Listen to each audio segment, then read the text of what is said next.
Malcolm stepped forward, his voice sharp. "Who are you talking about, Wallace?" "Who's coming?"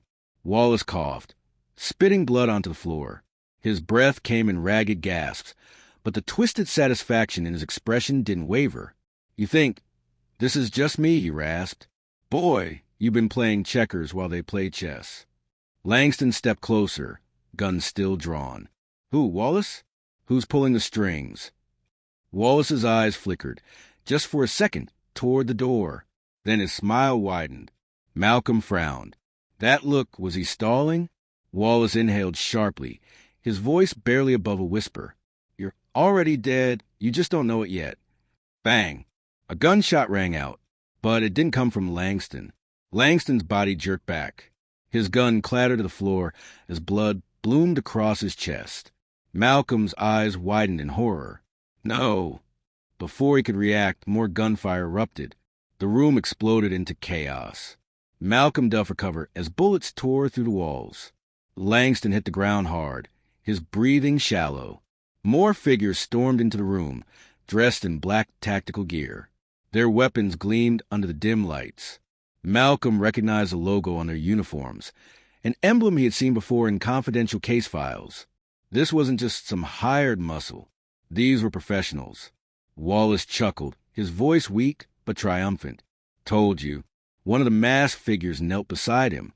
Judge Wallace. The voice was distorted through a voice modulator. "We'll handle it from here." Malcolm's pulse pounded. Who were these people? Why were they rescuing Wallace? Langston gasped, tried to lift his gun with trembling hands, but another shot rang out, hitting him again.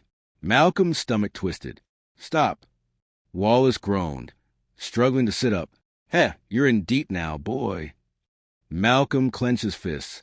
He couldn't just sit here and do nothing. But with a gun trained on him and Langston barely clinging to life, what choice did he have? One of the masked men turned to Malcolm. "You've been making too much noise. We should put him down now." Wallace gave a weak nod. "Do it." Malcolm's blood ran cold. This was it. This was how it ended. He squeezed his eyes shut. Bang!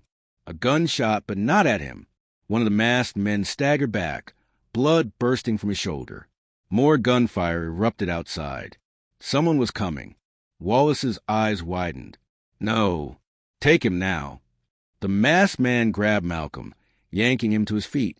But before he could pull the trigger, the lights went out. Total darkness swallowed the room. Shouts. Chaos. Malcolm felt the grip on his arm loosen. He twisted free, dropping low. Then movement. A presence. Malcolm wasn't alone. A shadow moved through the darkness.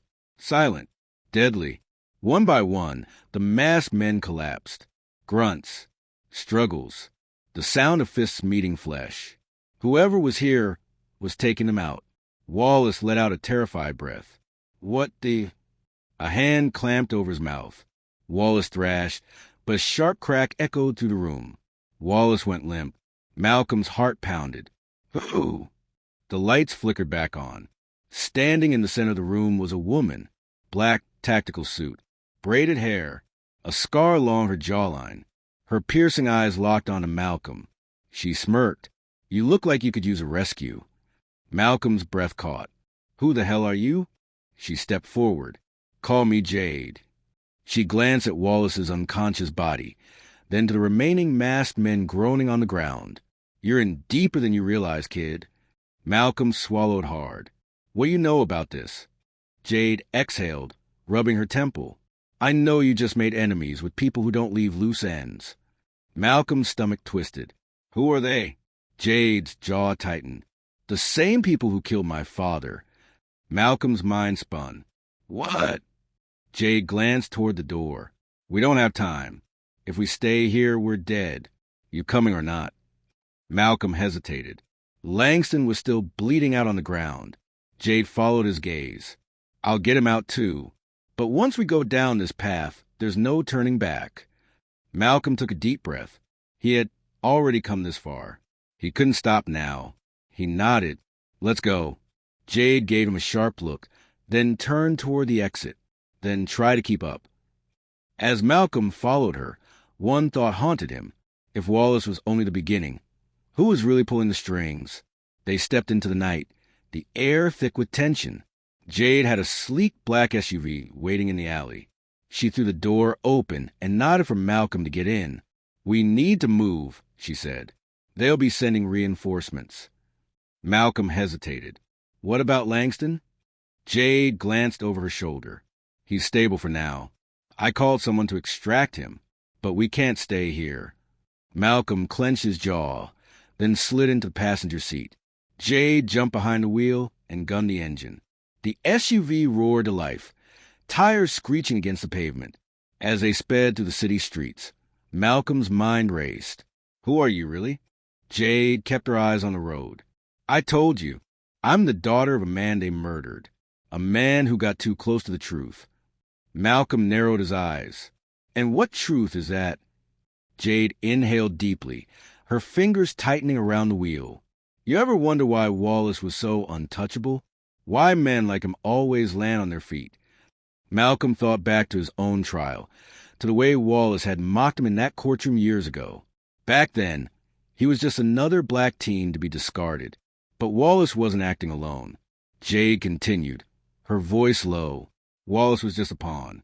The real power is an entire network. Judges, politicians, police chiefs, corporate elites. They build a system designed to protect themselves at all costs. Anyone who threatens that system, she shot him a look, ends up dead. Malcolm's stomach twisted. "And now they're coming for me." Jade nodded. "You made a lot of noise, D.A. King. They don't like noise." Jade took a sharp turn down a secluded road, leading them deep into the industrial outskirts of the city. They finally pulled up to an abandoned warehouse, its windows boarded up. Jade cut the engine. "Come on." Malcolm hesitated before stepping out. His gut told him to be cautious, but at this point, he had no other choice. Inside, the warehouse was surprisingly well equipped. Computers, weapons, surveillance monitors. This wasn't just some hideout. This was a war room. Malcolm scanned the room. "You're not working alone, are you?" Jade smirked. "I've got allies. People who've lost just as much as I have." She walked over to a large board covered in photographs, newspaper clippings, and red strings connecting them all. Malcolm's eyes landed on a familiar face, Wallace. But beside him were photos of other powerful men. Malcolm's breath hitched. "That's Governor Harding." Jade nodded. "He's at the center of it all. Wallace was just one of his foot soldiers." Malcolm's hands curled into fists. Harding, the man who had always been rumored to have his hands in dirty politics. The man who had built his career on law and order. The same man who had backed Wallace for years. Jade's voice hardened. "He's the one who ordered my father's execution." Malcolm turned to her. "Why?" Jade's expression darkened. "Because my father was an investigative journalist. He had proof that Harding was running a secret operation. Money laundering, human trafficking, political assassinations. He was going to expose them all." Malcolm exhaled sharply. "So they silenced him." Jade nodded. "And now they'll do the same to you." Malcolm stared at the board. This wasn't just about Wallace. This was about something much bigger. And if Harding was the one pulling the strings, then the entire system was compromised. He turned to Jade. "So what's the plan?" Jade studied him for a long moment. "You're serious about this?" Malcolm squared his shoulders. "I didn't come this far to back down now." Jade gave a small nod of approval. "Then we need leverage. Something that ties Harding directly to his crimes." Malcolm frowned. "And where do we find that?" Jade smirked. "We break into his private compound." Malcolm's heart pounded. "You're kidding." Jade crossed her arms. "Do I look like I'm kidding?" Malcolm ran a hand over his face. This was insane. He was the DA. He was supposed to work within the law. But if the law was already rigged against him, what other choice did he have? He exhaled. "How do we get in?" Jade's smirk widened. "I've got a way in. But it's risky." Malcolm swallowed hard. "How risky?" Jade leaned in. "Once we go in, there's no turning back. If they catch us," her voice dropped, "they won't arrest us. They'll bury us." Malcolm's pulse thundered in his ears. But deep down, he already knew his answer. He looked Jade in the eye. Let's do it. Jade grinned. That's what I thought. As they finalized the plan, a sudden noise made both of them freeze. A sharp click, the sound of a gun being cocked. Malcolm's breath caught. Did you hear that? Jade's hand moved toward her weapon, but before she could reach it, the warehouse doors burst open. Figures flooded in, their silhouettes outlined against the night. Men in tactical gear, armed, silent, deadly. A cold voice echoed through the room. Going somewhere? Jade's eyes widened. Malcolm's stomach dropped. They had been found. Before Malcolm could process his next move, the room exploded into chaos. Jade moved first, fast, precise, lethal. She ducked, grabbed a nearby metal pipe, and swung it into the nearest assailant's throat. He choked, collapsing instantly. Gunfire erupted. Malcolm dove behind a stack of crates as bullets shredded through the warehouse. Jade flipped behind a steel column, returning fire with pinpoint accuracy. But there were too many. Jade, we're pinned down. Malcolm shouted. Jade gritted her teeth. We need to get to the back exit. Now. Malcolm peeked over his cover. Bad idea. A bullet whizzed past his head, splintering the wood beside him. He barely had time to react before Jade grabbed his wrist and yanked him toward the emergency exit. The gunman closed in. There was no way out. And then, boom! A deafening explosion rocked the warehouse, sending a fiery shockwave through the room. Malcolm hit the ground hard. The air knocked from his lungs. Smoke and dust filled the space, obscuring his vision. He heard shouting, frantic voices, but he had no idea who was winning. Jade pulled him to his feet. Come on. They staggered through the smoke, slipping through a narrow alleyway as sirens blared in the distance. Who had set off the explosion? And why? They ran until their legs burned, finally stopping in a dark alley several blocks away. Malcolm doubled over, gasping for air. Jade paced, her mind racing. They found us too fast, she muttered. Someone tipped them off. Malcolm's blood ran cold. What are you saying? Jade met his eyes. There's a mole. Someone close to us. The realization hit Malcolm like a punch to the gut. Someone in their circle had betrayed them. But who? Before he could respond, Jade's phone buzzed. She pulled it out, hesitating before answering. Yeah. A deep voice responded. They know everything. You need to leave the city. Jade's expression darkened. Not an option. Malcolm stepped closer. Who is that? Jade didn't answer. Instead, she listened intently before hanging up. We have to move, she said. Now. As they made their way through the dark streets, Malcolm's mind raced. If there was a mole, that meant every move they made was being watched. Jade stopped suddenly. We need to get off the grid. Malcolm frowned. And go where? She exhaled. There's someone who might help, but we'll be walking into dangerous territory. Malcolm arched an eyebrow. More dangerous than what just happened? Jade smirked. Fair point. They hailed a cab, driving through the city under the cover of night. Malcolm couldn't shake the feeling that they were being followed. Every shadow felt like a threat. Every streetlight felt like a spotlight on their backs. Finally, they arrived in an abandoned church on the outskirts of town. Jade led him through a side entrance, her movements cautious. Inside, a lone figure sat at the altar, shrouded in darkness. You shouldn't have come here, the voice rasped. Malcolm tensed as the figure stepped into the light. An older man, his face lined with scars, his eyes cold and calculating. Jade crossed her arms.